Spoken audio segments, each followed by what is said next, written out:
Hi, everybody. This is April Bordeaux from Care to Change, and I thought we'd do something a little different today. Thought we would bring in a guest who could give us some tips and some tricks on how to help you cope during COVID-19. So I have a special guest with me. Her name is Katie Gore.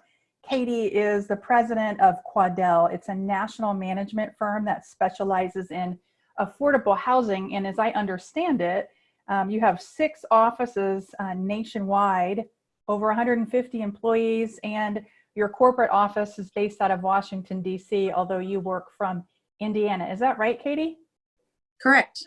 All right. Well, thank you for being with us. I also happen to know that Katie has been married for more than 25 years, and she is a mother of 5 children, 2 of which have special needs, and one of those is an adopted child. So Katie, as a working mom and also someone that has adopted and has many children and leads a company, can talk to a number of people out there who would be interested in this. So Katie, thank you so much for pausing in your life and talking with us. I appreciate it.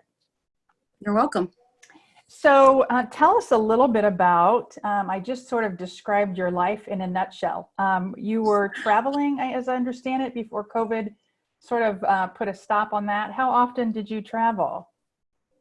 Well, our company is a national consulting company, so a lot of times we have to go where the work is. And so every week I was traveling with my company for our consulting work and for visiting our offices. And obviously through this, we have had travel restrictions. Very early on, we saw this coming and we made rapid adjustments for our way of conducting business. We're now doing a lot of things virtual, as is a lot of a lot of other companies are. We're all now virtual based. Mm-hmm. Yeah. So I'm thinking of the moms and the business leaders and the people who have children, and of course your children are now also probably on the e-learning path of some sort. So are your kids learning from home the way the other kids in Indiana are? Well, e-learning is a little bit of a misnomer in that you're not quite sure they're doing much learning in this format. And, honestly speaking, kids with IEPs, individualized education plans, are not really able to do a lot of the e-learning. Kids who have some developmental delays or have some educational attainment issues that require individual care or individual specialized instruction, e-learning just does not work for them. And so we've really had to take a completely different approach to how our kids, those who don't fit within a learning module that can just sit in front of a computer and learn. So we've had to quickly adapt to what e-learning looks like for several of my kids. I'm sure.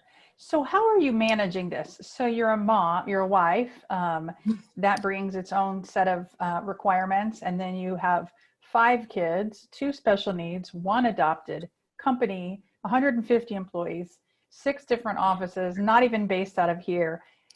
I think if that were me, I might be, face down in a bowl of hot fudge or something like that. So tell me, and this is interesting because Care to Change is a mental health center, and we share with people these tips and tricks and how to handle their mental health. And you're someone that's living the life of stress and challenge right now. So how are you able to rise up? What are your tricks and your tips that you would tell other women who might be able to relate to you?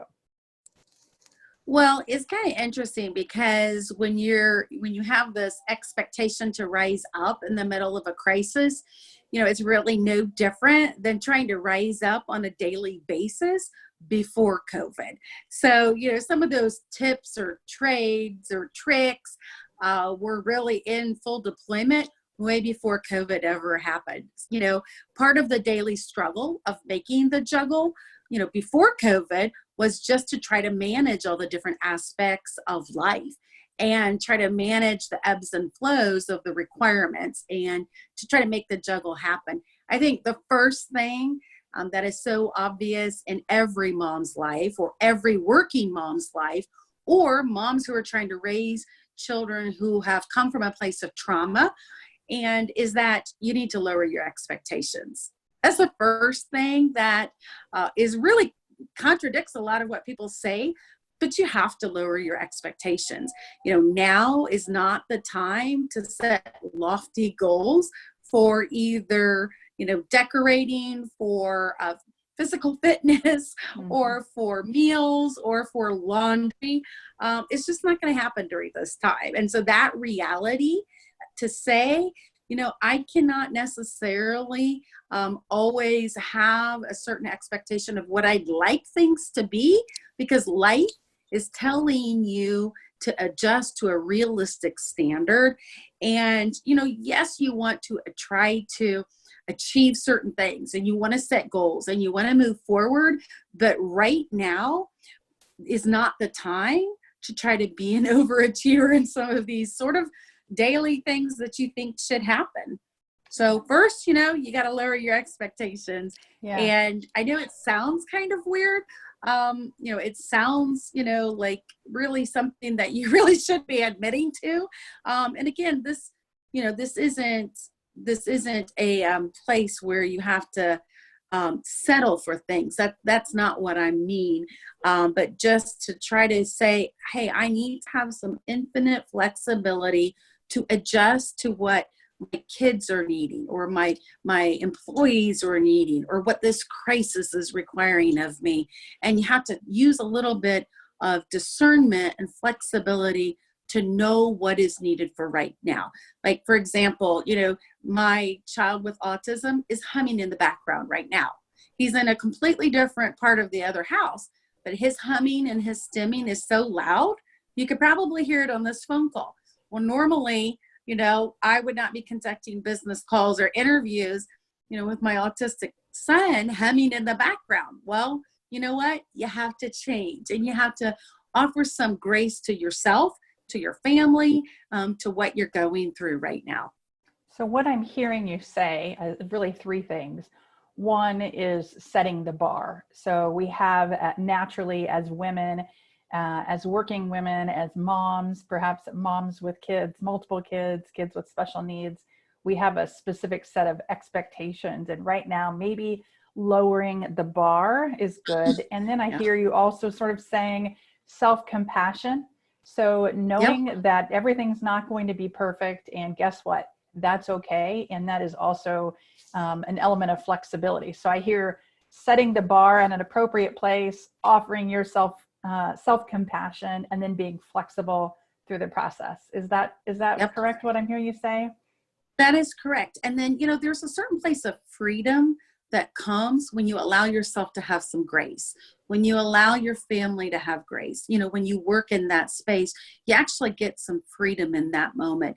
And, it's sort of the same concept when, you go and maybe you purge a room of your house, and you really kind of like spruce it up, clean it up.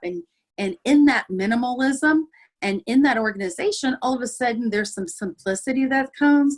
It's that same equivalent that when you give some compassion and grace to yourself and how you operate, or how things are versus how you want them to be, you actually see a little more peace that comes, instead of trying to fight what that expectation is. Because honestly, some of those expectations are not realistic. In out COVID or out of COVID, pre or post, some of those were not realistic expectations for ourselves. Perfect. Well, I certainly appreciate your time. For those of you who are watching, I hope that you'll hear this right here. We have someone who's not in the mental health field. So I'm really glad that, Katie, you were able to join us for these moments. And I know, again, like I say, we speak it a lot, but I think sometimes because we're therapists, we're not, they're like, well, you don't know my life, kind of an answer. And so here we have a mom who travels, who leads a company, who has many kids and stayed married. And her key that she has found in the midst of this is lowering the bar for what's expected, giving herself compassion, and also flexibility. And one question I want to ask you just before we leave, talk to me about self-care, because I know working moms especially, or moms in the middle of this, having kids constantly in the home, it's like, well, when am I finding time for what we call self-care? Because now we can't go out and get our nails done. We can't go out and get our hair done. We can't go out and have a girls' night out. So what do you do? What's your key right now for self-care? That's a good question. And I've heard a lot of people talk about self-care it has to be rooted in self-love. And I get that, but sometimes people don't understand how to define what that looks like for them.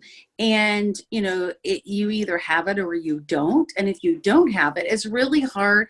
Get yourself to a place to where you develop that. And if there was a way to kickstart this, I would say add one thing every single day to your routine.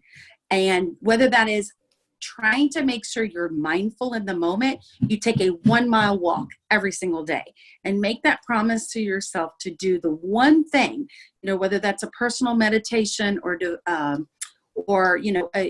yoga time that you say, I'm going to give myself 15 minutes and do this one thing for myself every single day. Like, for example, right here. Okay, so I've got water where I have said, I'm going to set a water goal every single day. And I'm going to make sure in self-care that is the one thing that I know I can achieve. And then when you start and you do that one thing, you set it, you do it, you accomplish it, then you're ready to add a second thing. And then you keep building on that success. Because if you just sit there and say, okay, these are my whole entire life plan, health plan, it really is a little more difficult. But if you can just set one daily thing and you do that for 30 days and then you keep adding. So that would be my one tip to add. Awesome. So self-care, one thing a day, not trying to do it all at once. Begin potentially with self-love.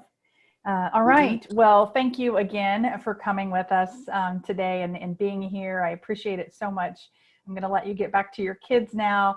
Care to Change, everyone. If you'd like to get more information, obviously you know how to get a hold of us. We're still here for you, tips and tricks for you, and be on the lookout for some more videos like this.